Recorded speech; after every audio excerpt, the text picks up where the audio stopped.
Assalamualaikum warahmatullahi wabarakatuh. Salam sejahtera untuk kita semua. Saudara-saudara sekalian, kita bertemu lagi dalam mata kuliah kewarganegaraan dengan kondisi kita masih dalam suasana pandemi COVID-19. Saudara tetap berada di rumah masing-masing, tetap belajar dan tetap mengikuti perkuliahan dengan cara kita lakukan seperti ini. Semangat harus tetap dijaga. Saudara-saudara sekalian, pada kesempatan yang berbahagia ini kita seringkali mendengar kata-kata demokrasi, dan demokrasi. Maka sebagai penstudi, saudara-saudara akan saya ajak untuk mengenal lebih dalam demokrasi itu sebenarnya apa. Kalau secara etimologis, demokrasi itu kan berasal dari kata demos dan kratos. Ada yang mengatakan demos dan kratein. Saudara sudah mendengar beberapa kata itu, yang artinya adalah kekuasaan atau berkuasa. Jadi berbicara tentang demokrasi adalah berbicara tentang kekuasaan, bukan tentang yang lain. Sedangkan menurut Abraham Lincoln, dia mengatakan bahwa pemerintahan dari rakyat, oleh rakyat, dan untuk rakyat, itulah demokrasi. Sementara demokrasi itu juga berarti pemerintahan yang dilaksanakan oleh rakyat, baik langsung maupun tidak langsung. Dalam hal ini bisa melalui perwakilan, telah melalui proses pemilu, sebagaimana yang kita lakukan dengan langsung, umum, bebas, rahasia, jujur, dan adil. Kita sudah pernah lewati. Berikutnya saudara-saudara sekalian, bagaimana sih sebenarnya pelaksanaan demokrasi itu? Nah, pelaksanaan demokrasi itu bisa dilaksanakan secara langsung dan juga bisa dilaksanakan secara tidak langsung. Kalau secara langsung, saudara sudah paham dan sudah pernah menjalani. Namun yang perlu saya informasikan, demokrasi tidak langsung itu rakyat menggunakan hak-haknya melalui orang yang dipercaya. Nah, itu yang disebut tidak langsung. Saudara-saudara sekalian, lantas bagaimana sebenarnya kriteria yang mengatakan bahwa pokok guru atau dasar-dasar berdirinya sebuah demokrasi itu? Kalau menurut pendapat dari Alamudi, itu ada beberapa hal. Adanya kedaulatan rakyat yang pertama. Pemerintahannya berdasarkan persetujuan dari yang diperintah, artinya rakyat. Kekuasaan mayoritas, pemenang pemilu.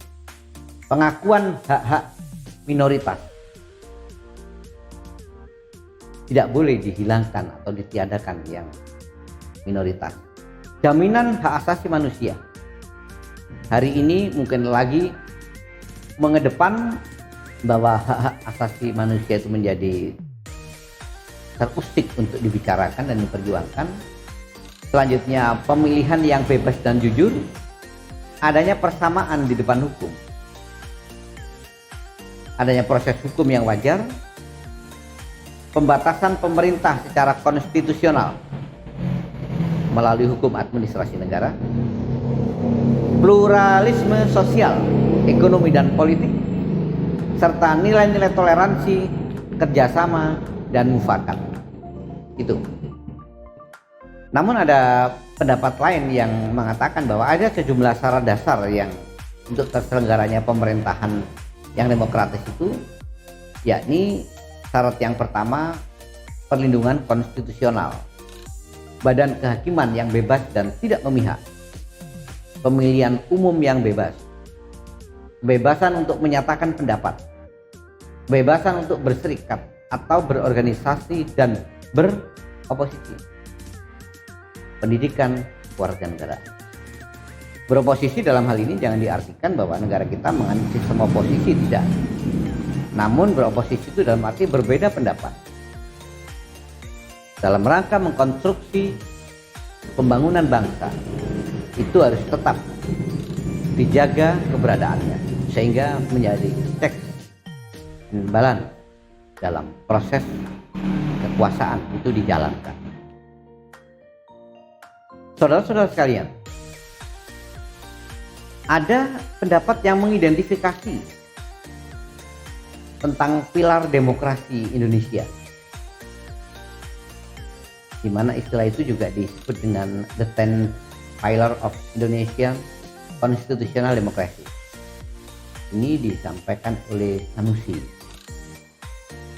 Nah, bagaimana sebenarnya ketika didasarkan pilar tersebut pada filsafat Pancasila dan Undang-Undang Dasar Negara Republik Indonesia tahun 1945? Maka demokrasi itu satu, harus mendasarkan pada ketuhanan yang Maha Esa, mendasarkan kepada hak asasi manusia, mendasarkan kepada kedaulatan rakyat, mendasarkan pada kecerdasan rakyat, mendasarkan pada pemisahan kekuasaan negara, mendasarkan pada otonomi daerah, mendasarkan pada supremasi hukum, mendasarkan pada peradilan yang bebas, mendasarkan pada kesejahteraan rakyat dan keadilan sosial.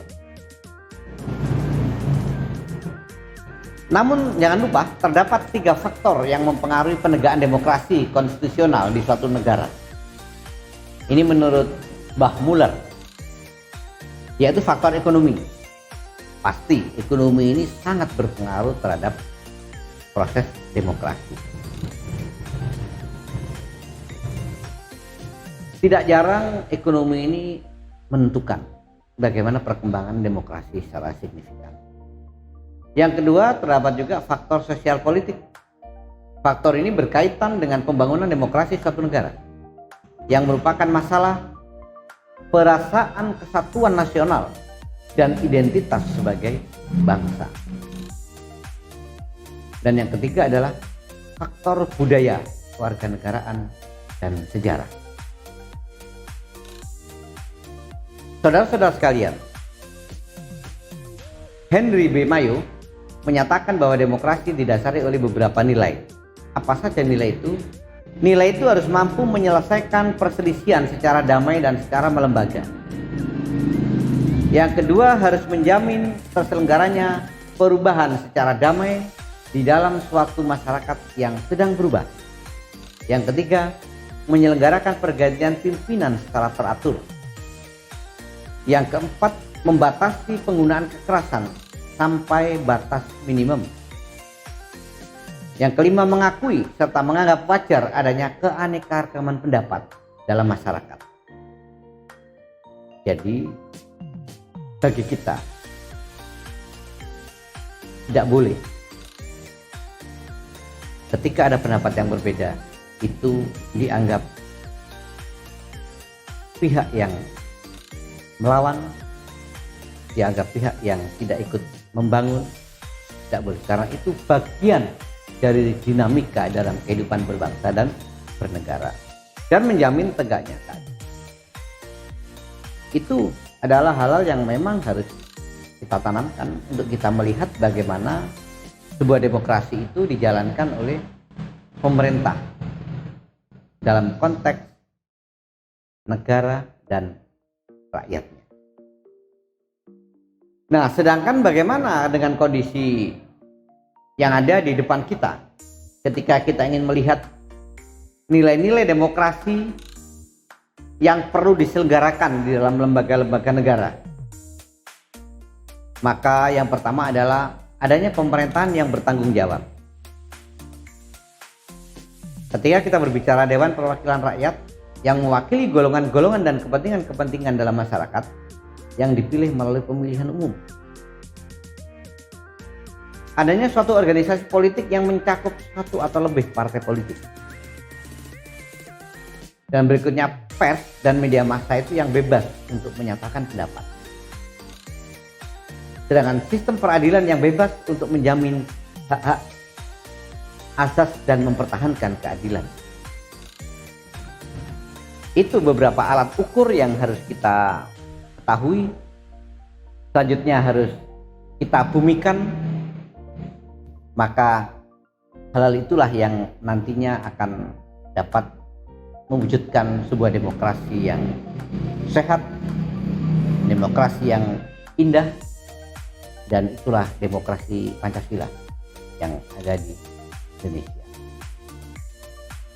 Kiranya itu yang bisa saya sarikan dalam pertemuan kali ini. Saudara pelajari lebih mendalam, saudara komunikasikan dengan beberapa kawan untuk berdiskusi, dan saudara tambahkan dengan berbagai macam referensi sehingga mahasiswa memiliki pemahaman yang luas, khususnya ketika berbicara tentang demokrasi. Mahasiswa adalah agent of change, mahasiswa adalah agen perubahan. Semangat itu harus tetap dipegang untuk mengawal demokrasi yang kita jalani bersama-sama. Terima kasih atas perhatian saudara-saudara. Semoga yang sedikit ini bermanfaat. Kita kuatkan untuk mencari ilmu dan mengamalkannya di masyarakat. Assalamualaikum warahmatullahi wabarakatuh. Salam sejahtera untuk kita semua. Stay at home, tetap berada di rumah masing-masing, tetap belajar dan tetap jaga kesehatan.